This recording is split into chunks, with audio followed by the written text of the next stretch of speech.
Hello guys, welcome to our channel.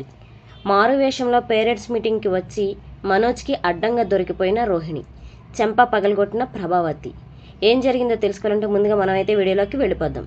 Video కనుక నచ్చినట్టయితే like చేయండి, షేర్ చేయండి. రోహిణి వాళ్ళ అమ్మ అయితే పేరెంట్స్ మీటింగ్కి ఖచ్చితంగా అటెండ్ అవ్వాలి, లేదా వీడియో కాల్ అన్నా చేయమంటున్నారని చెప్పి రోహిణికి అయితే గుర్తు చేస్తుంది కదా.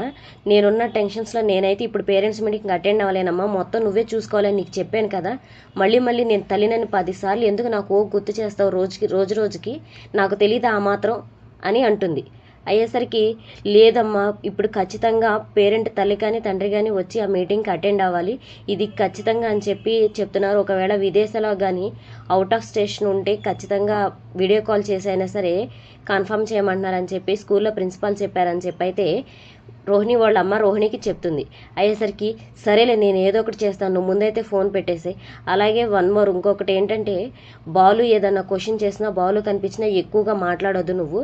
వీలైనంత త్వరగా తనని అవాయిడ్ చేసి తనకు సమాధానం చెప్పకుండానే వెళ్ళిపో. నువ్వు ఏదైనా అవసరమైన సమాధానం మాత్రమే చెప్పు, ఎక్సెస్ సమాధానం చెప్పమాహా అని చెప్పి రోహిణి అంటుంది. అలాగే అని చెప్పి రోహిణి వాళ్ళ అమ్మ ఇంకా ఫోన్ పెట్టేస్తుంది. అయ్యేసరికి ఇంకా ఇంట్లో వాళ్ళు అందరూ రెడీ అయ్యి టిఫిన్స్ చేసి స్కూల్కి అయితే వెళ్ళడానికి అయితే రెడీ అవుతారు. ఇంతలో సత్యం అయితే నేను స్కూల్కి వెళ్తున్నాను అని చెప్పి అంటాడు. రవి అయితే ఏ స్కూల్ నాన్న అంటే ఎల్కేజీ అంటుంది రవి శృతి. అయ్యేసరికి జోకులు చేయమాక అంటే నేను ఇప్పుడు స్కూల్లో చెప్తున్నాను కదా, స్కూల్కి వెళ్ళాలి కదా, చింటూ కూడా అక్కడే ఉన్నాడు కదా అని చెప్పి సత్యం అంటాడు.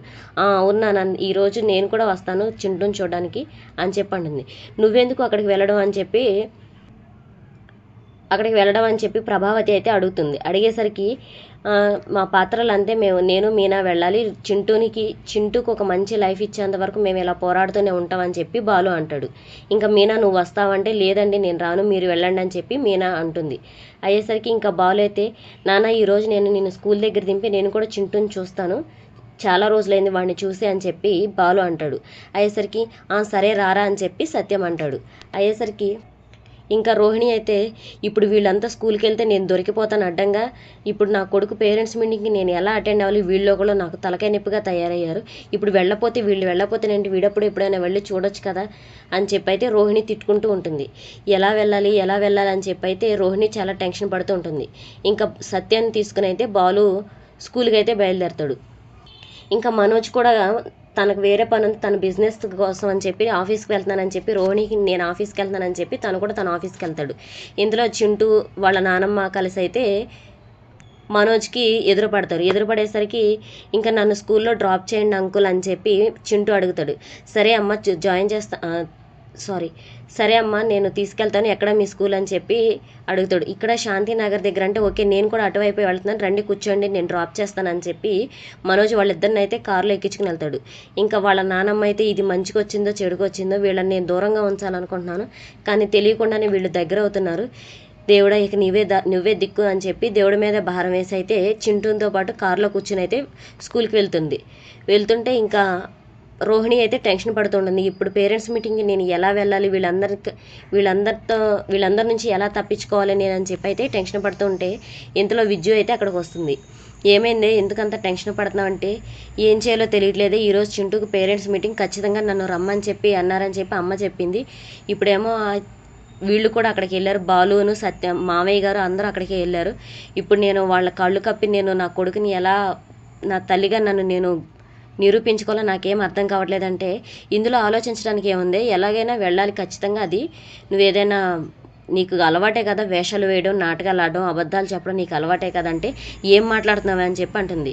నిజం మాట్లాడుతున్నానే, నిజం ఎప్పుడు అలాగే కష్టంగానే ఉంటుంది, ఏదన్నా ఇంకా తప్పదు, ఇంకేదన్నా వేషం వేయడం అలవాటే కదా, ఆలోచించి ఏదో ఒక వేషం వేసి అయితే వెళ్ళు, మరి చింటూని ఏడిపించలేవు కదా, ఇప్పుడు నువ్వు వెళ్ళకపోతే చింటూ ఖచ్చితంగా ఏడుస్తాడు, అలా అని చెప్పి వీళ్ళకి భయపడి వెళ్లకుండా ఉండలేవు, వెళితేనేమో ఇలా నువ్వు ఉన్న స్థానంలో ఉన్నట్టుగా వెళ్తేనేమో ఖచ్చితంగా దొరికిపోతావు, మళ్ళీ నీ అసలు స్థానానికే ప్రాబ్లం అవుతుంది, ఆలోచించుక అని చెప్పి అయితే విద్యు సలహా ఇస్తుంది. ఇది చెప్పింది కూడా బాగానే ఉంది. ఇప్పుడు నేను ఎలా వెళ్ళాలని చెప్పి అయితే తను ఒక మారు వేషం అయితే వేస్తుంది, గుర్కాలాగా వేసుకుని అయితే తను వెళ్ళడానికైతే ప్రయత్నిస్తుంది. అంటే ఓకే, ఈ వేషం అయితే కరెక్ట్గా ఉంటుంది, చింటూకి తెలియకుండా ఒక స్కూల్లో వాళ్ళు నా మీద డౌట్ పడరు, మామయ్య వాళ్ళకి కూడా డౌట్ రాదు, ఓకే ఇలాగే వెళ్తానని చెప్పి అయితే ఒక గుర్కాలాగా వేషం అయితే వేసుకుంటుంది. వేసుకునేసరికి ఇంతలో మనోజ్ వేసుకుని అయితే స్కూల్కి వెళ్తుంది. వెళ్ళిన తర్వాత ఇంకా చింటూ రాలేదేంటి, మా అమ్మ కూడా రాలేదేంటి, వీళ్ళు ఎక్కడున్నారో ఏంటో అని చెప్పి అయితే కంగారు పడుతూ ఉంటుంది. ఇంకా కంగారు పడి సరే ఫోన్ చేద్దాం ఆగని చెప్పి ఫోన్ చేయబోతుండే ఇంతలో మనోజ్ కారు అయితే అక్కడికి వచ్చి ఆగుతుంది. అయ్యేసరికి ఇంకా చింటూ వాళ్ళ నాన్నమ్మ అయితే కారులోంచి దిగుతారు. దిగేసరికి ఇదేంటి ఈ కార్ మనోజ్ కార్ లాగా ఉంది, వీళ్ళేంటి ఇక్కడ మనోజ్ కార్లో వస్తున్నారు, నేను ఇన్నిసార్లు చెప్పాను అమ్మకి వీళ్ళకి దూరంగా ఉండమని, అయినా సరే వీళ్ళతో ఎలా కలిసి వచ్చింది అని చెప్పైతే కంగారు పడుతుంటుంది. ఇంకా మనోజ్ అయితే ఇంకా కార్లోంచి దిగకుండా నేను చింటూను వీళ్ళంతా దిగి కార్ గ్లాస్ డోర్ తీయగానే thanks uncle, thank you so much అని చెప్పైతే చింటూ చెప్తాడు. పర్లేదమ్మా నువ్వు వెళ్ళి స్కూల్లోకి వెళ్ళు అని చెప్పైతే చెప్తా ఉంటాడు. ఇంకా చింటూ అయితే లోపలికి వెళ్తూ ఉంటాడు. మనోజ్కి అయితే ఇంకా ఒక కాల్ అయితే వస్తుంది. ఆ కాల్ మాట్లాడుతూ ఉంటాడు. ఇందులో చింటూనైతే వాళ్ళ అమ్మ వచ్చి హాయ్ నాన్న, హాయ్ ఎలా ఉన్నావు అని చెప్పి అయితే చింటూని పలకరిస్తుంది. ఫస్ట్ అయితే ఎవరు నువ్వు అని చెప్పి అంటాడు. నేనమ్మా అని చెప్పి ముసుకైతే తీయబోతుంది. తీస్తుంటే గుర్కా వేసుకుంది కదా, ముసుగు జస్ట్ ఫేస్ మాస్క్ తీస్తుంటే నువ్వా అమ్మ, నేను అసలు గుర్తుపట్టలేకపోయాను, నేను ఇదేంటి ఇలా వచ్చావంటే జస్ట్ సర్ప్రైజ్, నీకు సర్ప్రైజ్ ఇద్దాం, నువ్వు గుర్తుపడతావా లేదని చెప్పి ఇలా వచ్చాను అని చెప్పి అంటుంది. సారీ అమ్మ నేను గుర్తుపట్టలేకపోయాను సారీ అని చెప్తాడు. పర్లేదులమ్మా, నువ్వు నన్ను గుర్తుపట్టబోతేనేమి, నువ్వు నన్ను అమ్మ అని పిలిచావు అందే సంతోషం నాకు అని చెప్పి అయితే రోహిణి అంటుంటుంది. అయ్యేసరికి ఈరోజు పేరెంట్స్ మీటింగ్, నువ్వు బాగా చదువుతున్నావుగా, మార్క్స్ అవి బాగా వచ్చాయి కదా అని చెప్పి అయితే చింటూతో మాట్లాడుతూ ఉంటుంది.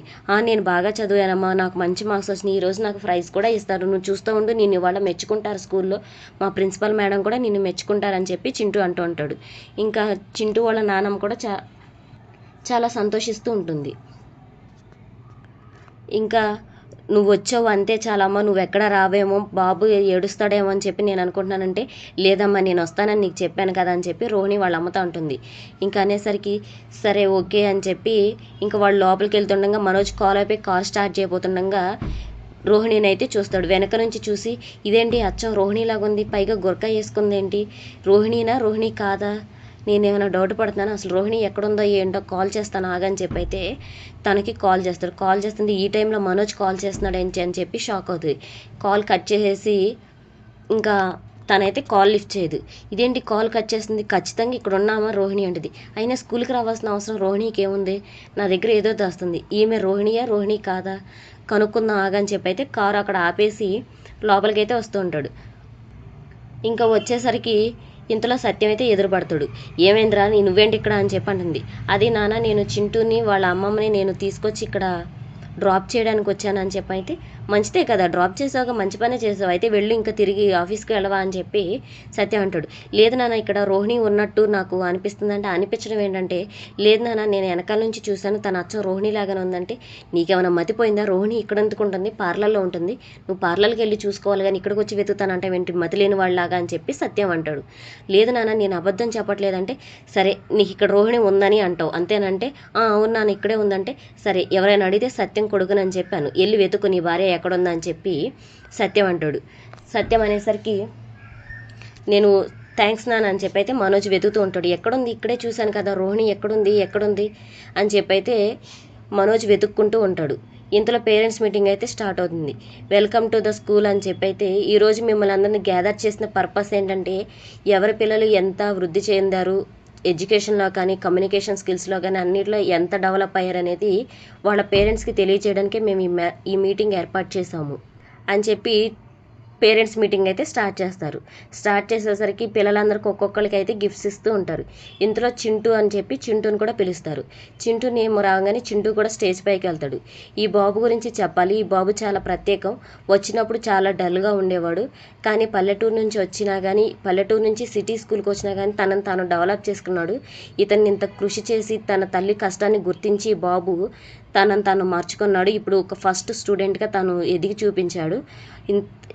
ఇంతటి గొప్పవాడిని చేసిన ఈమె తల్లి నేను స్టేజ్ పైకి రావాలని కోరుకుంటున్నానని చెప్పి ప్రిన్సిపాల్ అయితే మైక్లో అనౌన్స్ చేస్తారు. ఇంకా అలా అనౌన్స్ చేయగానే రోహిణి కూడా స్టేజ్ పైకి వెళ్తుంది. వెళ్ళేసరికి మేడం మీ కొడుకు ఈరోజు ఫస్ట్ క్లాస్ వచ్చారు, ఒకప్పుడు పాస్ అవ్వడానికి కూడా కష్టపడ్డాడు, మీ కొడుకుని ఇంత ఉన్నతంగా తీర్చిదిద్దినందుకు మీ మాటలో మీ సంతోషాన్ని వినాలనుకుంటున్నామని చెప్పి అయితే రోహిణికి మైకిస్తారు. అలా ఇచ్చినప్పుడు ఇంకా రోహిణి కూడా మాట్లాడుతుంటుంది. నా కొడుకు పట్ల నేను చాలా గర్వపడుతున్నాను. నా కొడుకు ఫస్ట్లో చదవలేకపోవడం భయం వల్ల చదవలేకపోయాడు, కానీ ఈరోజు నా కోసమే తను చదివి ఈరోజు ఫస్ట్ క్లాస్లో ఉన్నాడు, అందరికంటే ది బెస్ట్ స్టూడెంట్ అని అనిపించుకున్నాడు అని చెప్పి అయితే రోహిణి చింటూ గురించి అయితే చాలా గొప్పగా గర్వంగా మాట్లాడుతూ ఉంటుంది. అయ్యేసరికి మనోజ్ అయితే దూరం నుంచి తనను వెతుక్కుంటున్న మనోజ్కి ఆ గొంతు వినపడంగానే ఇది అచ్చ రోహిణి గొంతులాగానే ఉంది, ఏంటి తను ఇక్కడెందుకు మాట్లాడుతుందని చెప్పి అయితే ఆ గొంతు ఉన్న చోటుకైతే వెతుక్కుంటూ వస్తాడు. అయితే స్టేజ్ మీద రోహిణి అయితే మాట్లాడుతుంటుంది. ఇదేంటి తను చింటూ వాళ్ళ అమ్మ కదా, చింటూ వాళ్ళ అమ్మ మాట్లాడుతుంటే అచ్చ నాకు రోహిణి మాట్లాడుతున్నట్టు ఎందుకు అనిపిస్తుంది, ఆ గొంతు నాకు ఎందుకు తెలిసిన గొంతులాగా అనిపిస్తుందని మనోజ్ అయితే డౌట్ పడుతూ ఉంటాడు. ఇంకా అలా డౌట్ పడుతూ ఉండగా చింటూ అయితే తను మా అమ్మ కోసమే నేను ఇదంతా చేస్తున్నాను, మా అమ్మ నాకు ఎప్పుడు బాగా చదువుకోవాలని చెప్తుందని చెప్పి మా అమ్మ నాకు ఎప్పుడు ఎక్కడ ఎలా ఉండాలి ఎట్లా ఉండాలి ఏంటనేది అన్ని విషయాలు మా అమ్మ నాకు నేర్పిస్తుందని చెప్పి అయితే చింటూ కూడా వాళ్ళ అమ్మ గురించి అయితే గర్వంగా చెప్తూ ఉంటాడు.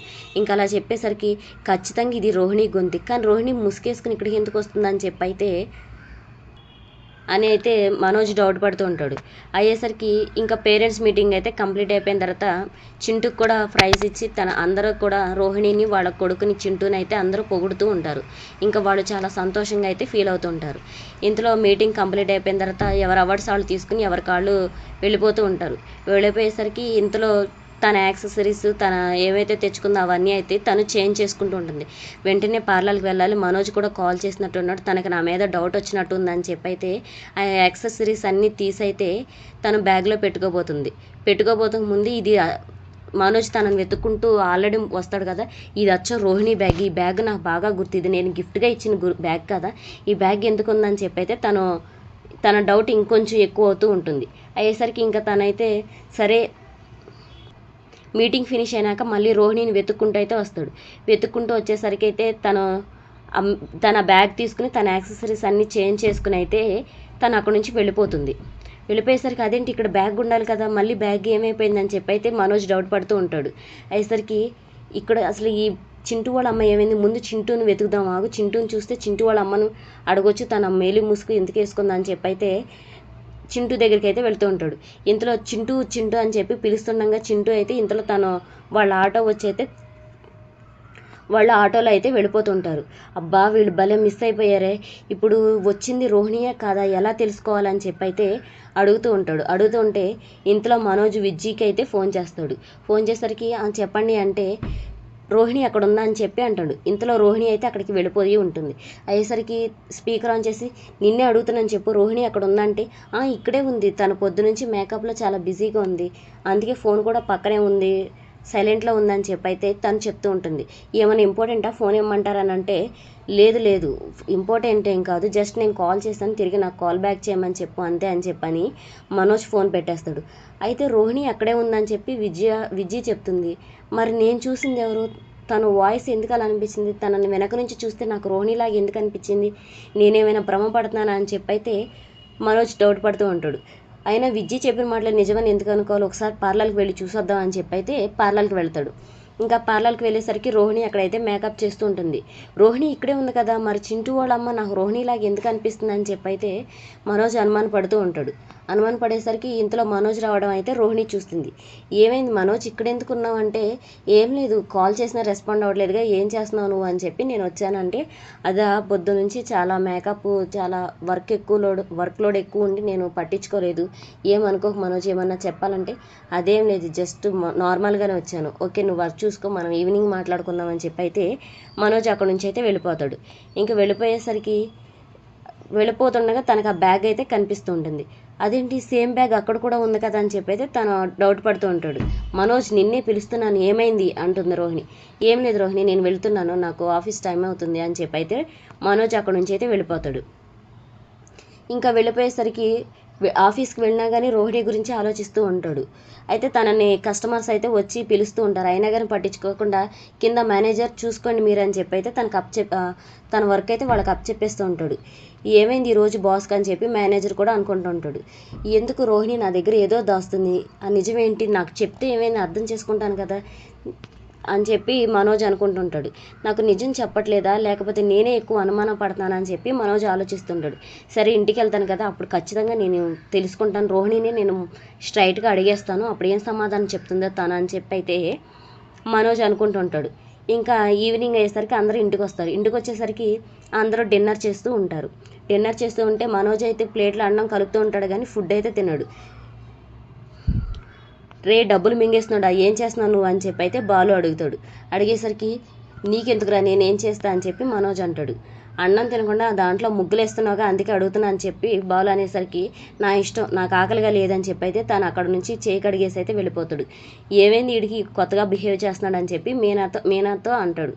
ఏమోనండి నాకు అర్థం కావట్లేదంటే, మొట్టమొదటిసారి వీడి ప్లేట్లో భోజనాన్ని వదిలేశాడు, ఎప్పుడు ఆవరమంటే తినేవాడు, ఫస్ట్ టైం వదిలేశాడు, ఏమైందో వీడికి అని చెప్పి అయితే బాలు అంటాడు. ఏమోనండి సరే మీరు తినండి అని చెప్పి అయితే బాలుకి ఫుడ్ వడ్డిస్తూ ఉంటుంది. సత్యం కూడా ఏమైంది వీడికి అని చెప్పి అందరూ ఏమైంది అనుకుంటూ ఉంటారు. అయ్యేసరికి ఇంకా ఎవరి కాళ్ళు వాళ్ళు ఫుడ్ ఫినిష్ చేసుకుని ఎవరి రూమ్కి అయితే వాళ్ళు వెళ్ళిపోతారు. ప్రభావ్ అయితే ఏమైంది వీడికి ఎప్పుడు ఇలా బిహేవ్ చేయలేదే, ఎప్పుడు కూడా ఎంత కోపం వచ్చినా ఫుడ్ తిన్నాకే మాట్లాడతాడు, వీడికి ఏమైంది, రోహిణి ఏమైనా ఇబ్బంది పెట్టిందా నా కొడుకుని, ఏమన్నా అందా, ఇప్పుడే చెప్తాను దాని సంగతి, నా కొడుకు ఇలా బాధపడడానికి గల కారణం ఏంటో నేను ఇప్పుడే దాన్ని అడుగుతానని చెప్పి అయితే రోహిణి గది వైపు అయితే ప్రభావతి వస్తూ ఉంటుంది. వస్తూ ఉండగా ఇంతలో మనోజ్ అయితే తన బ్యాగ్ని చూస్తాడు. అసలు ఈ బ్యాగ్ వల్లే నాకు డౌట్ స్టార్ట్ అయింది, నేను పార్లర్లో చూసినప్పుడు సేమ్ బ్యాగ్, ఇంట్లో ఉన్నప్పుడు సేమ్ బ్యాగ్, అక్కడ స్కూల్లో పేరెంట్స్ మీటింగ్లో ఉన్నప్పుడు కూడా సేమ్ బ్యాగ్, అసలు ఈ బ్యాగ్లో ఏముంది, ఇన్ని చోట్ల ఒకే బ్యాగ్ ఎలా ఉంటుందని చెప్పి అయితే బ్యాగ్ ఓపెన్ చేసి అయితే మనోజ్ చూస్తాడు. చూసేసరికి తను చేంజ్ చేసుకున్న గుర్కా యాక్సెసరీస్ అవన్నీ కూడా ఆ బ్యాగ్లో ఉంటాయి. అంటే రోహిణియే అక్కడ చింటూ తల్లిగా వచ్చిందా, నా కళ్ళు నాకు కనిపించకుండా తప్పించుకుని తిరుగుతుందా, అంత మారువేషంలో రావాల్సిన అవసరం ఏంటి, అంటే రోహిణియే చింటూ తల్ల, ఈ యాక్సెసరీస్ అని ఏంటి అని చెప్పి అయితే మనోజ్ అయితే ఖచ్చితంగా పేరెంట్స్ మీటింగ్కి వచ్చింది చింటూ తల్లిగా అక్కడ స్టేజ్ పైన కనిపించింది రోహిణియే, ఖచ్చితంగా ఈ యాక్సెసరీస్ నేను చూసినాయే, అంటే నా అనుమానమే నిజమైంది, నేను వెనుక నుంచి చూసింది రోహిణినే, అంత అవసరం తనకి ఏమైంది అని చెప్పి అయితే మనోజ్ అనుకుంటూ ఉంటాడు. ఇంతలో అయితే రోహిణి అక్కడికి వస్తుంది. వచ్చేసరికి మనోజ్ ఏం వెతుకుతున్నావు నువ్వు అని చెప్పి అయితే రోహిణి మనోజ్ని అడుగుతుంది. ఇవేంటి రోహిణి అని చెప్పి రోహిణిని మనోజ్ అడుగుతాడు. ఇంతలో ప్రభావతి కూడా రోహిణిని అడగాలని చెప్పి నా కొడుకుని బాధ పెట్టిందని చెప్పి అయితే ఆ గది వైపు వస్తుంది కదా, ఇంకా గది వైపు వచ్చేసరికి వీళ్ళేంటి గొడవ పడుతున్నారని చెప్పి అయితే వాళ్ళ దగ్గరికి వెళ్లకుండా దూరం నుంచే వాళ్ళిద్దరిని గమనిస్తూ వాళ్ళ మాటలు వింటూ ఉంటుంది ప్రభావతి. వినేసరికి అవి నీకెందుకు మనోజ్, అయినా నా బ్యాగ్ నా పర్మిషన్ లేకుండా నువ్వు ఎందుకు తీసుకున్నావు అని చెప్పి అయితే రోహిణి కోపడుతుంటుంది. ఏం మాట్లాడుతున్నావు రోహిణి, మన ఇద్దరం భార్యాభర్తలు, మన ఇద్దరి మధ్య పర్సనల్స్ ఉంటాయా, ఏదైనా సరే తీసుకునే ఆ హక్కు లేదా అని చెప్పి అయితే మనోజ్ అంటుంది. ఉంటుంది ఆ హక్కు, కానీ నా పర్మిషన్ నువ్వు తీసుకోవాలంటే అంటే నువ్వు నన్ను భర్తగా అంగీకరించట్లేదా నువ్వు అని చెప్పి మనోజ్ అంటాడు. నేను అంగీకరిస్తున్నాను, కానీ ఎంత భర్తగా అంగీకరించినా కొంత పర్సనల్ అని చెప్పి అనేది ఉంటుందని చెప్పి రోహిణి అంటుంది. కావచ్చు, కానీ నాకు నీ బ్యాగ్ ముట్టుకునే హక్కు కూడా లేదా అనేసరికి రోహిణిని మనోజ్ అడుగుతాడు. అడిగేసరికి అవన్నీ నీకు అనవసరం, నువ్వు నా బ్యాగ్ తీసుకోకూడదు, వీటికి సంబంధించి ఏవి చూడకూడదు అని చెప్పైతే మనోజ్ చేతిలోంచి ఆ బ్యాగ్ అయితే రోహిణి లాక్కుంటుంది. లాక్కునేసరికి ఇంకా ప్రభావతి అయితే అక్కడికి వస్తుంది. ఏంటే నీకు పర్సనల్, నా కొడుకు ఒక పర్సనల్ ఉందా, మీరిద్దరు భార్యాభర్తలు కదా, నటిస్తున్నారా, 4 గోడల మధ్య ఒకలాగా బయట ఒకలాగా ఉంటున్నారా మీరని చెప్పి ప్రభావతి అయితే రోహిణిని గద్దిచ్చి అడుగుతుంది. అదేం లేదత్తయ్య, అంటే నా పర్మిషన్ లేకుండా ఏంటే నీ బోడి పర్మిషను, నువ్వు నా ఇంట్లో ఉంటున్నావు, నువ్వు నా కొడుకు తాళి కడితే నేను కోడలుగా అంగీకరించాను నేను, అంతేగాని నా కొడుకుని ముట్టుకోవద్దు అనే అధికారం నీకు ఎవడిచ్చారని చెప్పి అయితే ప్రభావతి సీరియస్ అవుతుంటుంది. అమ్మ అది కాదు అని చెప్పంటుంది. నువ్వు ఆగరా, నీకేమీ తెలియదు అని చెప్పి అయితే ప్రభా అంటుంది. అనేసరికి చెప్పు, ఎందుకు నా కొడుకు నీ బ్యాగ్ ముట్టుకోవద్దన్నాడు, బ్యాగ్లో ఏముంది అని చెప్పి అయితే ప్రభావతి అయితే ఆ బ్యాగ్ లాక్కోబోతుంది. ఆంటీ ఇందులో ఏమి లేవని చెప్పి అయితే తను తప్పించుకోవడం ప్రయత్నిస్తుంది. కానీ అయినా కానీ ప్రభావతి ఆ బ్యాగ్ లాక్కుని అయితే ఓపెన్ చేసి చూస్తే గుర్క యాక్సెసరీస్ అన్నీ ఉంటాయి. ఇవన్నీ ఏంటి, ఈ గుర్క నీకెందుకు, నీకు అంత అవసరం ఏమొచ్చింది, వీటితో ఏం చేస్తున్నావు నువ్వు అని చెప్పి అయితే ప్రభావతి అడుగుతుంది. అమ్మ తను అవన్నీ వేసుకుని అయితే స్కూల్కి వెళ్ళింది. చింటూ తల్లిగా పేరెంట్స్ మీటింగ్కి వచ్చింది, నేను చూశాను నా కళ్ళారా అని చెప్పి అయితే మనోజ్ అంటాడు. ఏం మాట్లాడుతున్నారో నువ్వు, చింటూ తల్లిగా రోహిణి ఎందుకు వెళుతుందని చెప్పండి అంటే, లేదమ్మా ఈరోజు స్కూల్ మీటింగ్లో తను రోహిణియే చింటూ తల్లిగా వచ్చింది, అవార్డు కూడా తీసుకుంది. అది నేను అడగబోతుంటే నీకు నాకు పర్సనల్ ఉండదా, నా పర్మిషన్ లేకుండా ఎందుకు తీసుకున్నావు అని చెప్పి అయితే రోహిణి నాతో అడ్డంగా వాదిస్తుందని చెప్పి అయితే మనోజ్ అంటుంటాడు. వాడు చెప్పేది నిజమా కదా చెప్పు రోహిణి అని చెప్పి ప్రభావతి రోహిణిని అడుగుతుంది. అదేం లేదంటే మనోజ్ అబద్ధం చెప్తుందంటే మనోజ్ అయితే షాక్ అవుతూ ఉంటాడు. నా కొడుకు అబద్ధం చెప్పడు, నువ్వు నిజం చెప్పు, ఈ బ్యాగ్ ఏంటి, ఈ యాక్సెసరీస్ ఏంటి, నువ్వు నిజంగా నువ్వేనా చింటూ తల్లివి అని చెప్పి అయితే ప్రభావతి గట్టిగా అంటుంది. అనేసరికి ఇంకా రోహిణి కూడా తప్పించుకున్న ఆప్షన్ లేక అవును నేనే అని చెప్పి గట్టిగా అంటుంది. అనేసరికి ఇంకా ప్రభావతి అయితే కోపంతో లాగిపెట్టి చంప మీద అయితే రోహిణిని కొడుతుంది. ఎంత ధైర్యం ఉంటే నువ్వు నేనే తల్లినని చెప్తుంటావు, అంటే నీకు ఆల్రెడీ ఇంతకుముందు పెళ్ళైందా, నువ్వు నా కొడుకుని రెండో పెళ్లి చేసుకున్నావా, ఇలా ఎంతమందిని మోసం చేసావని అయితే ప్రభావతి సీరియస్ అవుతూ ఉంటుంది. సీరియస్ అయ్యేసరికి ఆగు నీ పని ఇప్పుడే చెప్తాను, నీ పని చెప్తాను ఆగని చెప్పైతే ప్రభావతి అయితే చాలా సీరియస్ అవుతుంది. ఈరోజు ఆంటీ కోపం చూస్తుంటే నా పని అయిపోయింది, ఇంక నేను ఎలా తప్పించుకోవాలని అయితే రోహిణి కంగారు పడుతుంటుంది. అయితే నిజం తెలిసిన ప్రభావతి రోహిణిని ఏం చేయబోతుంది, రోహిణి తప్పించుకోగలదా ప్రభావతి నుంచి, లేదా నిజాన్ని బయటపెట్టి అందరి ముందు దోషిగా నిలబడుతుందా అనేది మనం రాబోయే ఎపిసోడ్స్లో అయితే చూద్దాం. వీడియో కనుక నచ్చినట్టయితే లైక్ చేయండి, షేర్ చేయండి. మరిన్ని అప్డేట్స్ కోసం మా ఛానల్ని సబ్స్క్రైబ్ చేసుకోండి.